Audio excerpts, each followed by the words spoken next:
da sexta posição, com certeza.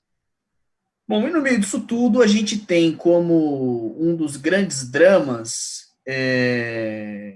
no Brasil hoje a questão, vamos dizer, da sobrevivência das famílias de baixa renda. Né? Claro, a situação de isolamento social é difícil para todos, todos aqueles que têm negócio, enfim, trabalham fora de casa, estão passando por algum tipo de dificuldade, mas quem está em situação de vulnerabilidade enfrenta muito mais dificuldade, está sem dinheiro, e o auxílio emergencial, que deveria chegar para garantir a sobrevivência dessas pessoas, não está chegando. Eu queria ouvir primeiro o nosso deputado Reginaldo Lopes sobre essa questão do auxílio emergencial, porque acho que é importante até que a gente deixe claro que o auxílio emergencial não é uma iniciativa do governo federal. Bom dia, deputado Reginaldo. Por favor, se eu puder comentar. Bom dia, Pedro. Bom dia, Marcelo. Obrigado pela oportunidade desse bate-papo e troca de saberes aqui na manhã de hoje. Primeiro, é importante reafirmar que o Congresso, a Câmara e o Senado votou o projeto do auxílio financeiro à revelia do presidente da República. O presidente, com o ministro Paulo Guedes, tinha falado em um auxílio de R$ 200 e a Câmara, através de várias proposições, inclusive do nosso partido, do Partido dos Trabalhadores, apresentou uma proposta de um salário mínimo, né, per capita, e prevaleceu aí no final a aprovação de R$ 600, podendo a família chegar a R$ 1.200. O que eu quero dizer é que, pelo espalhamento do vírus, pelo momento que nós estamos vivendo, da desobediência civil, da falta de comando do país, né, da irresponsabilidade do presidente da República e pela falta de tranquilidade, previsibilidade a todos os segmentos da sociedade, nós estamos assistindo aí uma baixa taxa de isolamento social, de distanciamento social. Tudo indica que no Brasil nós vamos prolongar aí o contágio comunitário interno nos municípios. E agora chegando a mais de 2.000 municípios, né? A transmissão interna comunitária dentro do próprio município. Em Minas Gerais, quase 240 municípios. E nós sabemos muito bem que a maioria desses municípios tem aí um vazio assistencial do Sistema Único de Saúde, em especial na terapia intensiva. Então, eu acho que nós vamos viver um drama, né, do ponto de vista sanitário, e pela falta também de competência e de responsabilidade do Poder Executivo, nós vamos viver um drama social e econômico, e também, por responsabilidade do presidente da República, nós estamos vivendo aí uma crise política. Então, nós precisamos enfrentar esse momento e continuar defendendo uma pauta emergencial para o país, né, para a gente fazer essa superação da pandemia. Nesse primeiro momento, que eu nem vou falar de pós-pandemia, né, pós-vírus, que nós temos que ter outra pauta, né, um conjunto de proposições, nesse primeiro momento, quem prejudica a superação do vírus, infelizmente, é o presidente da República. Ele é o grande obstáculo para a gente superar. E por que ele é o grande obstáculo? Vamos lá. Não garante a eficiência no pagamento do auxílio emergencial. E sem falar que 3 meses está comprovado que será totalmente insuficiente. Nós precisamos pensar, no mínimo, a prorrogação desse auxílio até o final do ano.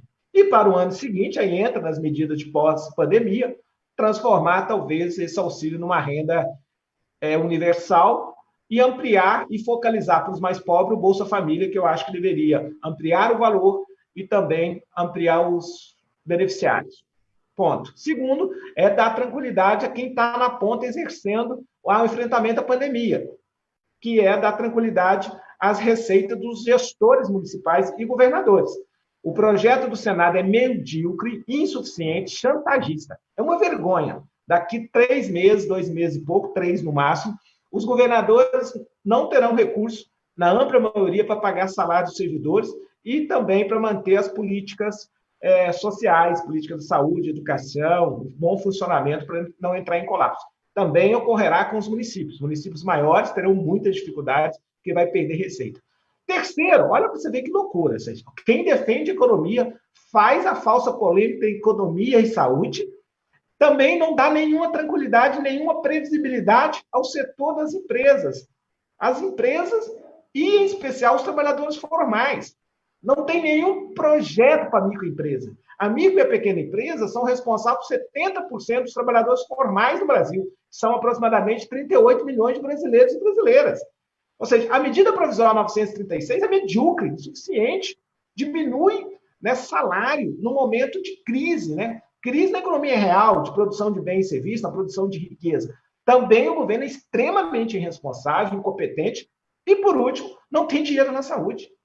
Hoje eu estava fazendo um debate numa rádio do interior, em Araçuaí, no Médio Jequitinhonha, ou seja, você tem ali quase um território, quase um país no Jequitinhonha, norte de Minas, você tem 2 ou 3 cidades com lei de terapia intensiva. E não chegou um centavo. Ou seja, nós votamos o projeto até do Senado, né, de 2 bilhões para hospitais, ele demorou a sancionou no último dia, e até hoje não desenvolveu a matriz para distribuir esse recurso para a saúde, para o terceiro setor, que é responsável por 60% de todos os procedimentos no Sistema Único de Saúde e são os responsáveis pela terapia intensiva, pela média e pela alta complexidade. Ou seja, o que vai dar? Caos. Eu acho que é proposital. Ele quer levar esse país a um caos, lamentavelmente. Então, nós estamos aqui na resistência, estamos tentando organizar pelo parlamento várias proposições. É bom que registre aqui que até agora nenhuma proposição aprovada para o enfrentamento do Covid, dentro desse pacote de ações emergenciais, teve origem do Poder Executivo. Ao contrário de outros chefes de outros países que mandaram um pacote para o seu parlamento e discutiram com o parlamento e fizeram os ajustes, no Brasil, lamentavelmente, até agora, nenhum projeto aprovado, sancionado, foi de iniciativa do Poder Executivo.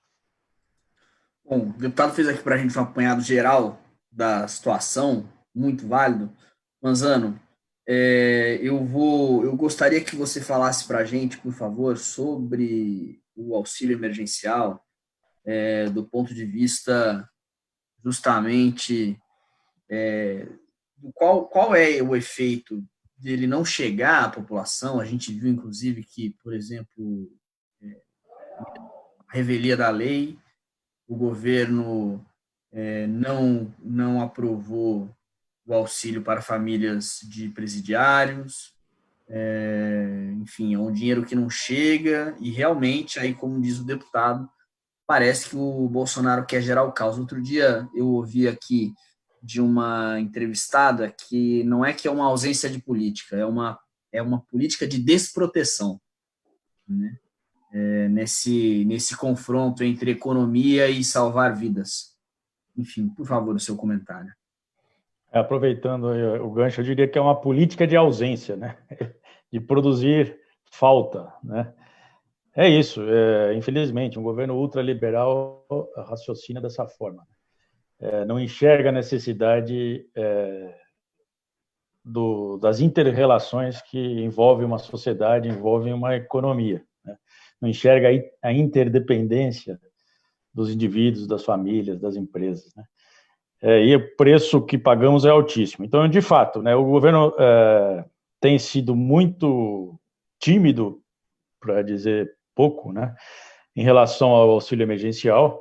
Primeiro, nos valores insuficientes. Lembrando, como eu disse o deputado Reginaldo, a proposta do governo era de R$200 apenas, né, para uma família que poderia viver até o mês anterior à crise com R$2.000, R$3.000. A essas famílias cabe agora, como, por exemplo, um profissional conta própria ou um trabalhador informal, né, que tinha renda, não tem acesso ao seguro-desemprego e, de repente, teria sua remuneração mensal reduzida a R$200 por mês, né, absolutamente insuficiente.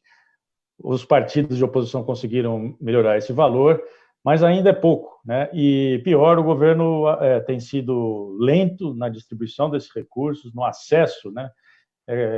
Colocado barreiras e se atrapalhado na gestão burocrática desse sistema, né? Criando filas nos bancos públicos. Quer dizer, a gestão do governo é muito ruim. O governo peca em vários sentidos. seja do ponto de vista da concepção, ele é contrário, ele não concorda com esse tipo de política, né? A equipe econômica tem resistência, e o governo é ruim na operação, né? Então é muito grave. Mas eu colocaria, além disso, quer dizer, a gente fala muito do benefício emergencial, que sem dúvida é fundamental, e na minha opinião deveria ser, cada brasileiro com CPF poderia, qualquer banco, retirar o dinheiro, fazer uma declaração da sua renda, a posteriori isso seria avaliado por algum órgão de controle, se o cara mentiu nas suas afirmações, teria que ressarcir. O importante agora é socorrer as famílias, socorrer os indivíduos que estão no meio dessa calamidade, né? Mas, como eu dizia, eu acho que um problema que se sobrepõe a esse e que agora começa a se revelar de forma muito dramática é a falta de apoio às micro e pequenas empresas, como dizia também o deputado, né? Se nós formarmos micro, pequenas e médias empresas, são 20 milhões de empresas, né, que respondem por 70% do emprego no país. E, principalmente a micro e pequena, estão excluídas, porque mesmo as linhas de crédito que o governo vem oferecendo com alguma limitação de valor, ainda que sejam insuficientes, elas têm um problema grave. O recurso é repassado para os bancos que atuam na sua lógica privada. Mesmo os bancos públicos hoje estão atuando como se fossem bancos privados. E, nesse sentido, para conceder o crédito, exigem contrapartidas que o microempreendedor é incapaz de oferecer. O sujeito que tem um MEI é incapaz de oferecer, por exemplo, um instrumento que os bancos usam muito para as grandes empresas, para oferecer crédito, é que elas repassem para eles os recebíveis de cartão de crédito. Aquilo que as empresas têm para receber das vendas que elas fizeram no mês, elas transferem esse direito para os bancos e os bancos dão crédito. O microempreendedor não tem isso, ele não tem recebíveis, né? Ele não tem operações de crédito. Tem gente devendo para ele, ele é um sobrevivente. O governo, ao transferir, portanto, para o sistema privado a avaliação de risco desses créditos de socorro, o que acontece é que o setor privado não empresta. E o resultado final é que de 40 bilhões da linha para micro e pequena empresa, que foi liberado pelo Banco Central, apenas 1 bilhão e 600 milhões chegaram nas pequenas empresas, né? Praticamente 5% do valor total, né? É ridículo, é ridículo. Essas empresas são fundamentais, as pessoas não têm para onde se socorrer. Vamos lembrar, né? A maior parte dos empregos estão nelas, né? Estão nelas, né? Então, assim, para ter uma ideia, existe como registrado como MEI no Brasil, como MEI, que é uma parte disso, são os menorzinhos, microempreendedor individual. Existem 800 mil cabeleireiros que todos eles estão parados, sem renda. Eles não têm recebíveis, não têm garantia, não têm um patrimônio para oferecer como contrapartida para tomar o crédito. Ou o governo dá o dinheiro, e aí os bancos públicos tinham que entrar pesadamente, mas não com a cabeça de banco privado, como é a atual direção dos bancos públicos, tinha que entrar dando esse crédito sem maiores discussões. Depois você discute lá na frente se foi justo, se não foi justo, se o sujeito ludibriou o banco, tal, mas isso é para depois. Então, assim, 800 mil cabeleireiros, 800 mil comerciantes de roupa. Isso aí é basicamente camelôs, pequenas lojinhas, né? Mascates que viajam de uma cidade para outra, batem na porta das empresas, vendendo roupa, né? Vendendo produtos. 800 mil. Esses caras também não têm como viver. Esses caras precisam de dinheiro, eles têm dívida, a mercadoria que eles compraram, eles precisam de crédito, né? E assim vai, quer dizer, é uma infinidade, 250 mil mercadinhos. Esses são os oficiais, eu estou falando, registrados como MEI, tem os informais. É muita coisa, né? E o governo não tem olhos para isso. Esse governo é um governo de banqueiros, não enxerga esse tipo de problema, acha que tudo se resolve via operações de crédito e acham que o risco dos negócios tem que ser ajustado via taxa de juros. Então, é impressionante. As linhas de crédito estão sendo oferecidas, inclusive... É um erro, Marcelo. Oi? Um erro nesse programa que eles repassaram 15% por risco para os bancos comerciais. Exato. Os bancos comerciais não têm problema de liquidez. Já liberamos taxa de compulsório, a liquidez está bombando. O problema, eles não têm apetite, é para o risco. Para o risco, claro. O brasileiro é do capitalismo do lucro, não é do risco, né? Esse é o problema do capitalismo em geral. Esse dinheiro, sem ser focalizado 100% por conta do Banco Central e com crédito subsidiado, primeiro que eu acho que não poderia ser empréstimo. Para a microempresa e para o MEI, e para a pequena empresa, a responsabilidade de pagar o salário deveria ser 100% do Tesouro Nacional. Eu diria mais, para micro, como fez a Inglaterra. Inclusive pagar o aluguel, né? Sim. A Inglaterra e diversos países da Europa. Diversos países, nós não estamos falando aqui coisa de país comunista, não. Nós estamos falando de Reino Unido, Boris Johnson, né? Nacionalizou 80% do salário. Nós estamos falando de Donald Trump, né? Botou 3 trilhões no fundo para microempresa, para pequena empresa. Eu queria lembrar o BNDES, o BNDES, então, que tinha o papel crucial nesse momento, né? Vamos lembrar que o BNDES, já desde a gestão lá de trás, do Luciano Coutinho, 2007, iniciou uma distribuição, uma relação com micro e pequenas empresas, um cartão BNDES. O cara saca no cartão. Capital de giro. Capital de giro. Esse dinheiro não está chegando no cartão, é uma operação extremamente simples. E são milhões de brasileiros, de microempresas brasileiras, que têm esse cartão. Mas o BNDES, com essa nova gestão, que é um moleque, desculpa dizer, mas é um sujeito amigo do filho do Bolsonaro de videogame. E que à vontade. Que estabeleceu uma linha. Primeiro, ele organizou ali um pacote de iniciativas e entre final de junho e começo de julho, eles vão anunciar o pacote de iniciativas para socorrer a micro e pequena empresa. Não vai haver micro e pequena empresa no final de junho e começo de julho. As empresas não aguentam atravessar esse período com essa ausência absoluta de renda. E o que o BNDES está fazendo hoje com a sua carteira de crédito para a micro e pequena empresa, tem lá uma linha que já vinha do passado, eles estão emprestando com uma taxa de juros mensal de 3,5% ao mês, o que dá 50% ao ano. Né? Imagina se algum microempreendedor, algum empresário, né, por mais maluco que seja, vai pegar um crédito numa situação como essa, que ele sabe que vai ter que pagar lá na frente, pagando 50% de juro. Né? Nem tráfico de cocaína dá esse dinheiro. Quer dizer, é um absurdo o BNDES estabelecer uma linha de crédito exigindo esse tipo de taxa, né? Porque implica que esse sujeito, para sobreviver, vai ter que, né, mais do que se virar nos 30, vai ter que fazer milagre, porque ninguém, vamos lembrar, uma grande empresa bem estruturada, multinacionais, tal, tem uma taxa de lucro de 10% ao ano, 15% ao ano, quando muito. De 10% no máximo. No máximo. O BNDES exige 50% para o cara que vende lojinha de bairro.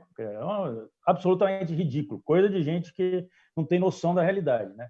Esse é o problema, né? Nós estamos na mão de uma equipe de neoliberais lunáticos que acreditam na mentira que contaram durante 40 anos. São formados. É muito mais grave do que o coronavírus, inclusive, né? É um vírus que foi dissolvendo a mentalidade dessa gente durante 40 anos. Né? Gente que não sabe mais raciocinar. Então, as pessoas acreditam no empreendedorismo, como se isso bastasse.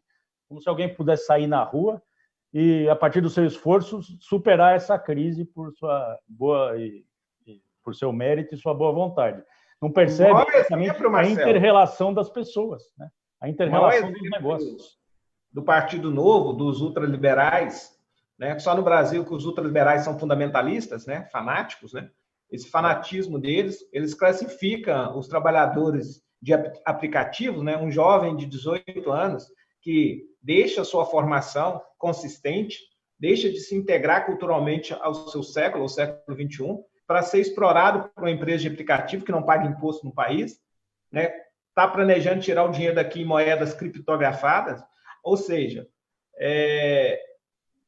criptomoedas, melhor dizendo, né? Misturei aí. Sim. Criptomoedas e, lamentavelmente, sem nenhum seguro, né? Saúde, de trabalho, auxílio, previdenciário, nada. Os meninos têm que pedalar 60 quilômetros por dia para ganhar R$800. Ou seja, que modelo é esse que nós estamos construindo, né? De sociedade, né? Ou seja, eu acho que... E o pior é que a ficha não caiu, né? Como diz lá no interior. Os ultraliberais do governo não perceberam que, para vencer a pandemia, tem que ter uma outra lógica, outra concepção do papel do Estado, e para reconstruir a economia brasileira pós-pandemia, né, é preciso um outro olhar e precisa do Estado ainda mais forte, né, induzindo aí o crescimento, pensando um conjunto de obras públicas. Eu convoquei o ministro da Fazenda, o Paulo Guedes, na Comissão de Fiscalização do Congresso, e ele continua defendendo que essa ideia do pró-Brasil, né, parece que pensaram num conjunto de obras de 30 bilhões, até piada, 30 bilhões era um dinheiro que a gente mandava para a prefeitura. Em 3 anos ainda por cima. Oi? Em 3 anos, dá 10 bilhões por ano, né? Isso aí, nenhuma cidade média do Brasil, né, precisa de saneamento, mobilidade urbana é superior a isso, né? Metrô, expansão da linha, ou seja, nós precisamos de um projeto de 2 trilhões, ou seja, não entenderam nada, né? E mesmo assim, acreditam ainda que é possível, tem 5 anos repetindo essa política ultraliberal, que é possível fazer o conjunto de obras de infraestrutura do Brasil por capital privado, em áreas estratégicas, saneamento nas periferias, né? Saneamento nas pequenas cidades, água tratada, ou seja, é ridículo, né? E também a ausência de vontade de entender que nós vamos ter um desemprego, né? Além do desemprego do século XXI, da inteligência artificial, do desemprego estrutural, a robótica, né? O avanço tecnológico do mundo, eles não querem conceber que não tem outro caminho a não ser aumentar o mercado interno, né, de consumidores, que seria transformar esse auxílio em auxílio permanente, na minha opinião, renda básica emergencial, né?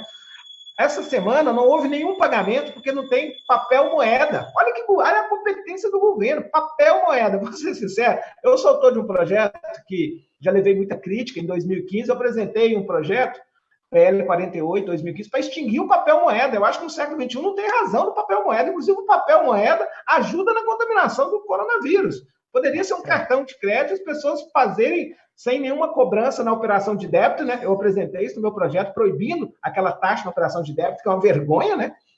As altas taxas na operação de débito, não estou falando operação de crédito. No crédito atrativo é criminoso, 400% cobra do consumidor. Mas, ou seja, é possível, tem alternativa. E, por último, só para encerrar essa questão do auxílio, eles falavam tanto da corrupção do Bolsa Família, né? Corrupção de pobre, né? Eles estão preocupados com corrupção de R$600, né? Do cidadão que precisa de recursos, que não tem ali imediatamente o CPF regularizado, estão preocupados com essas questões. Olha, você tem 3 grupos no auxílio financeiro. O primeiro grupo são as pessoas que estão no Cade Único que recebem Bolsa Família. O segundo grupo são as pessoas que estão no Cade Único que não recebem Bolsa Família, que não foram beneficiadas, que estão na fila e que nos 5 últimos anos o grande gestor da política de proteção social é fazer exclusão de famílias que são beneficiadas pelo Bolsa Família. E o terceiro grupo são os autônomos, os trabalhadores da economia informais, que eles ficaram assustados, que não sabiam que existia, né, que eles estão chamando de invisíveis, mas eles mesmos precarizaram tantas relações de trabalho que pela primeira vez no Brasil nós temos mais trabalhadores informais, 40 milhões, contra 38 formais. Então é evidente que esses trabalhadores existem, né? Já existiam. Eles estavam ausentes da política pública do Estado. Então agora, o que aconteceu? Quem teve o cadastro aprovado 100%, concluíram os cadastros, tem CPF aprovado, são as pessoas do Cade Único, do nosso governo, de uma política estratégica de ter um cadastro nacional, e que foi elaborado pelos assistentes sociais, pelo Sistema Único de Assistência Social, criado pelo nosso governo, presidente Lula, e mais, com parceria respeitando o ente federado, que a sociedade brasileira vai ter que repensar. Nós vamos ter que discutir o papel do nosso sistema federativo, que são os municípios. Os municípios que fizeram esse patrimônio do Cade Único que permitiu pagar 50 milhões de pessoas. Os outros 50 milhões que têm direito, porque foram 100 e poucos milhões, que não foram contemplados, tem aí 20 milhões disputando ainda, porque estão dentro das regras, é elegível ao programa, parte desses também foram e pertencem ao Cade Único do governo federal. Ou seja, que o Cade Único tem 77 milhões de brasileiros e brasileiras. Então, eu quero dizer aqui que é um erro, ou é proposital, ou é muita incompetência, né? A lógica de fazer conflitos, não de unificar o país, de ter excluído os municípios e o Sistema Único de Assistência Social e os CRAS, é como o centro de referência da assistência social, ou seja, quando a pessoa precisa de proteção social, ela vai ao CRAS, e não na Receita Federal do Brasil, e não na Caixa Econômica Federal, que é um absurdo, e provocou essa filas quilométricas, e ajudando aí na contaminação, né, do vírus. Né? Então, só para pontuar um pouco, viu, Pedro, que tem muita incompetência, né? Sem dúvida nenhuma. Agora, isso é o que a gente mais vê. O problema é esse, né? A gente não sabe se é incompetência ou se é uma ideologia maligna, é a palavra que me vem à cabeça, mas eu não sei se essa é a melhor palavra. Ainda estou aqui buscando uma aqui. Talvez ele aposta no caos.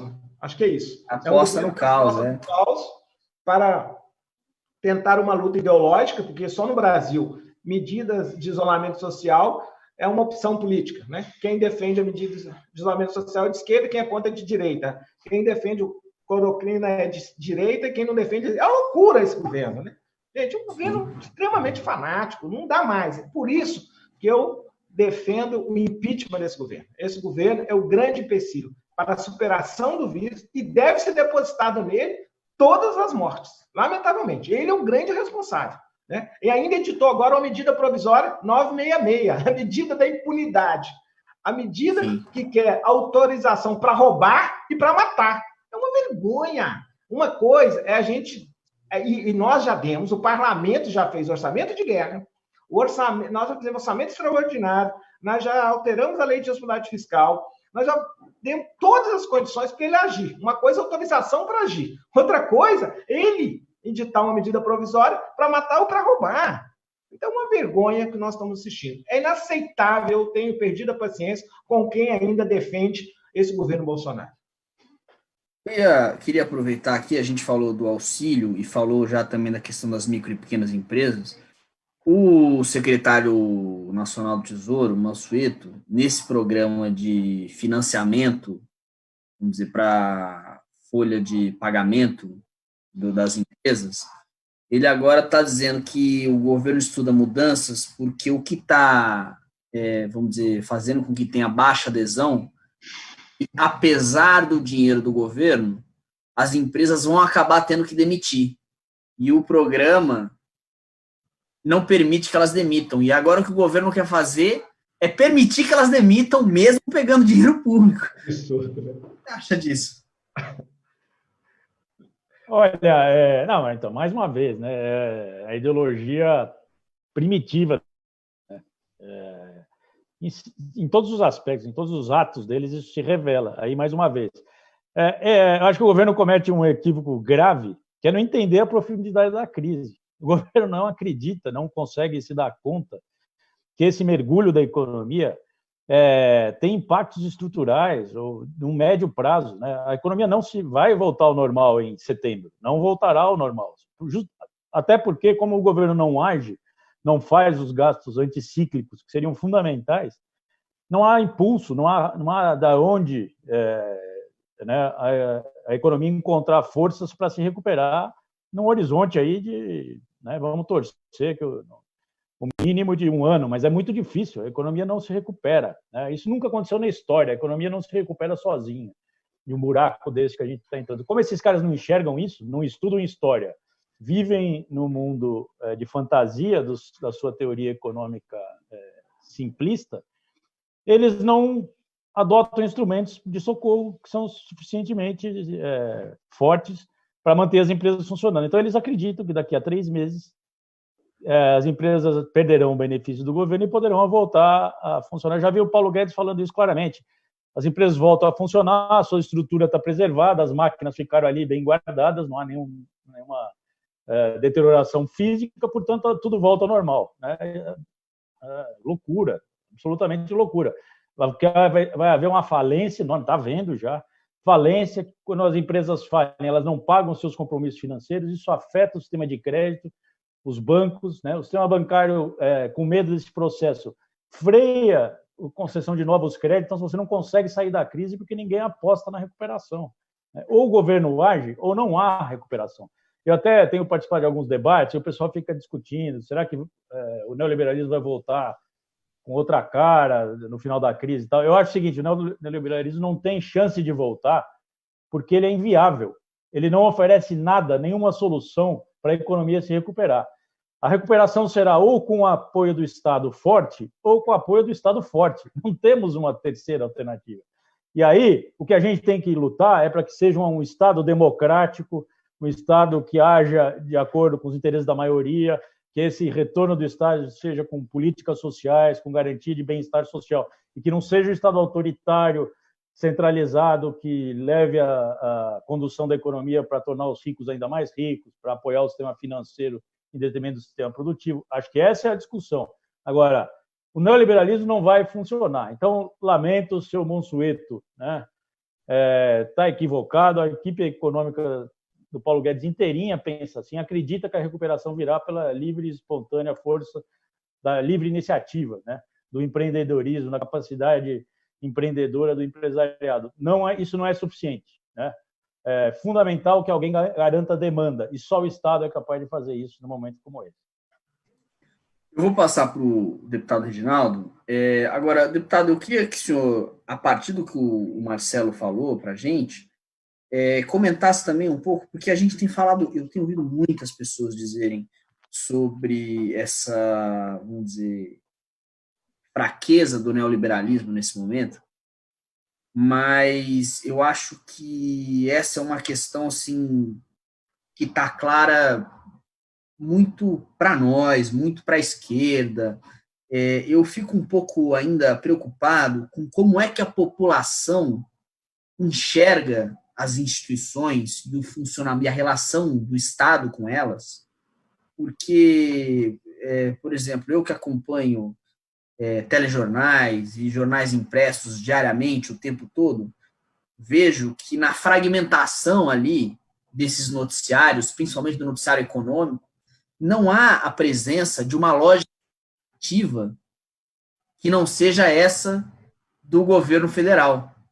Então, por mais que eu acredite e principalmente queira acreditar nessa mudança, eu não tenho certeza se a sociedade consegue enxergar uma coisa e outra coisa visualmente. O que a gente pode fazer para que, então, a sociedade passe a ter essa visão, passe a ver as duas coisas como possível? E já peço que, no final, se eu quiser fazer suas considerações finais, pode deixar para depois também, mas como já são 11h40, a gente já falou de horários aqui, fique à vontade. Pedro, olha, é lógico que terá uma disputa, não gosto muito dessa palavra de narrativa, mas mais do que disputa de narrativa, é evidente que nós temos que mudar a percepção da sociedade brasileira, né? Porque nós somos democratas. Nós vamos formar uma maioria, né? Eu tendo a acreditar que nós ganhamos muita força. O que nós defendemos, que é justo, que é politicamente correto, né? Que é adequado ao século XXI, é que, para vencer as desigualdades, que, na verdade, o problema da economia hoje é o tamanho da desigualdade, não é por causa do vírus. A pandemia jogou luz a um problema do capitalismo acumulativo e rentista. Vamos ser bem sinceros. O encontro de Davos, dos super ricos, já tinha sinalizado para uma reforma no capitalismo, que o capitalismo acumulativo era o grande empecilho para o crescimento econômico. O secretaria-geral da OCDE, dos 34 países mais ricos, tinha reduzido pela metade. Olha que era 1,8%, tinha reduzido para menos de 1% o crescimento das 34 maiores economias na próxima década. Os 600 empresários executivos das maiores empresas americanas chegou a dizer que não dava mais a lógica da distribuição de lucro das empresas, que também tinha estagnado a economia americana. Então, você já estava vazando água. Assim, o Brasil... Porque o Paulo Guedes fala, não, até fevereiro a economia ia crescer 2,2%. Mentira! Já tinha agências mais independentes que falavam que ia crescer menos de 1%. Com o crescimento populacional de 1%, era crescimento negativo. Então, na verdade, faliu, deu errado. O governo Bolsonaro deu errado, né? A política econômica que ele implementou deu errado. Então, ele aposta aí no tensionamento com a sociedade, né? No fake news, na disputa permanente. Nós poderíamos dizer assim, não vamos entrar só numa pauta propositiva, vamos, então, não vão para esse jogo. O problema é que o cara é totalmente irresponsável, não sobrou outro caminho, ou seja, eu tenho falado muito das pessoas, mas você acha que tem conjuntura para o impeachment? Não. Isso não é uma escolha mais. É uma imposição da história, é uma imposição. Nós somos obrigados, né, a retirar do governo esse cara irresponsável e genocida, né? Então, de fato, nesse meio todo desse processo que tem, além da questão sanitária, questão econômica, questão social e política, nós precisamos apresentar alternativa. É lógico que parte da sociedade fica preocupada assim, ó, eu quero resolver meu problema. Né? Tem um vírus, eu estou com medo de perder a vida, não está nada mais sagrado, né, do que a vida, e também quero sobreviver economicamente. Então, é evidente que nós teríamos que ter capacidade de apresentar, né, um programa. E aí eu imagino que nós temos que retomar, nós da esquerda, uma capacidade de diálogo com todos os setores. Eu prefiro que o PT e a nossa atitude política seja muito ampla no debate político com todos, e seja mais radical, mais transformador, mais fora do sistema, mais fora da caixinha, nas ações e no papel do Estado e no modelo econômico. Nós temos que ter ousadia para apresentar. Não pode ser com aquilo que nós já fizemos no passado. Aquela política que nós fizemos no passado, que foi extremamente importante, eu tenho o maior orgulho do nosso legado, é insuficiente para o futuro. O futuro exige de nós mais ousadia, né? Ousadia em várias áreas. Por exemplo, nós vamos ter que admitir que tem que ter renda básica universal, nós vamos ter que admitir que nós vamos ter que usar parte das reservas para programas de obras estruturantes, fazer título de dívida a longo prazo para ampliar esse conjunto de obra estruturante de 2 trilhões de reais. Nós temos que admitir que nós erramos em não mudar o sistema tributário. O mundo civilizado capitalista tem no imposto de renda, na renda, 60% da sua arrecadação. O Brasil tem 6%. O grande obstáculo para ter demanda, pode abrir o comércio lá como o Paulo Guedes imaginou, é que não tem demanda. E também tem um vírus que as pessoas não querem lá gastar, comercializar, aqueles que ainda têm algum tipo de renda. Nós precisamos, então, desonerar de vez o consumidor.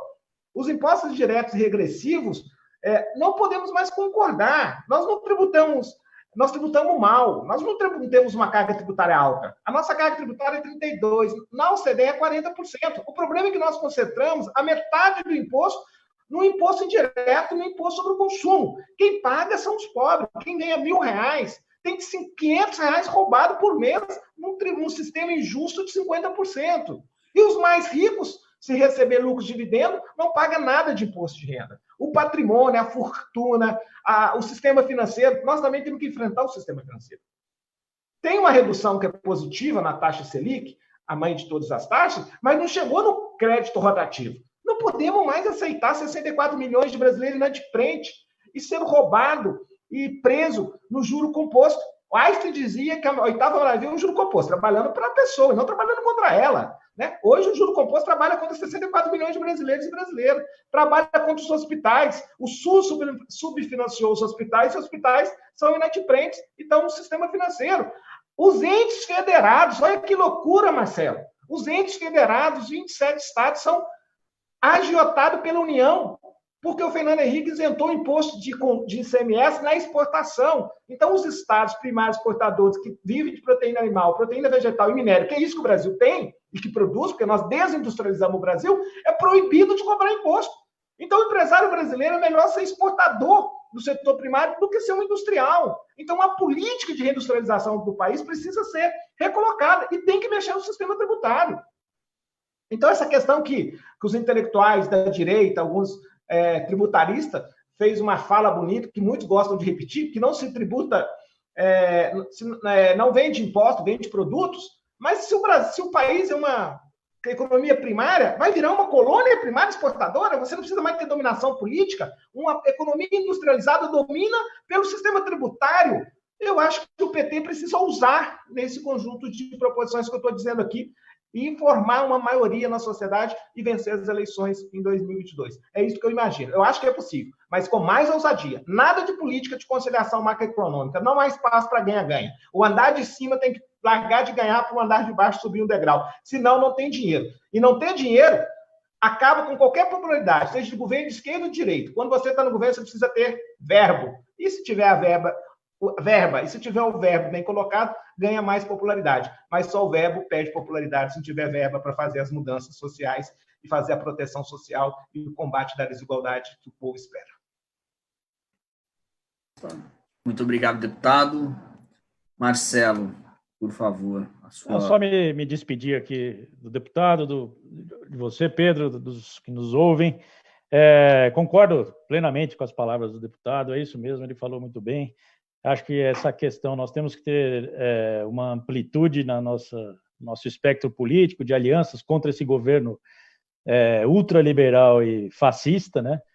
Inaceitável, fora Bolsonaro, mas, ao mesmo tempo, temos que ter essa radicalidade. Acho exatamente essas propostas que o deputado colocou, acho que são as prioritárias, acho que sobre essa pauta que temos todos que trabalhar, né, e repensar um país muito diferente aí na saída dessa crise. Espero que tenhamos uma solução política, porque, infelizmente, desse governo, desse time, não vejo nenhuma possibilidade de sucesso, a gente vai se perpetuar no buraco econômico enquanto esses caras estiverem nos governando, e temos que pensar uma solução política, portanto, para oferecer algo diferente. Acho que esse é o enorme desafio, né? Exigirá de todos nós muita articulação, muito entendimento, mas sem perder a radicalidade, né? É isso aí. Agradeço e, enfim, desejo aí ao nobre deputado que nos represente, e é sempre bom saber que temos ali alguns deputados do PT hoje, economistas, que fazem um embate muito importante, né, na resistência a esse avalanche neoliberal que toma conta do país, toma conta da imprensa, como dizia o Pedro, toma conta de todos os recantos da nossa vida, né? É isso. Obrigado, um abraço. Obrigado, Marcelo Mazzano, pela oportunidade. Obrigado, Pedro. Um abraço a todos. Tá certo. Obrigado, deputado. Obrigado, Marcelo. A gente vai terminar por aqui essa entrevista. Agora, daqui a pouquinho, a presidenta Gleisi Hoffmann vai fazer um pronunciamento sobre as últimas decisões tiradas na reunião do Diretório Nacional do Partido dos Trabalhadores. Muito obrigado e até a próxima.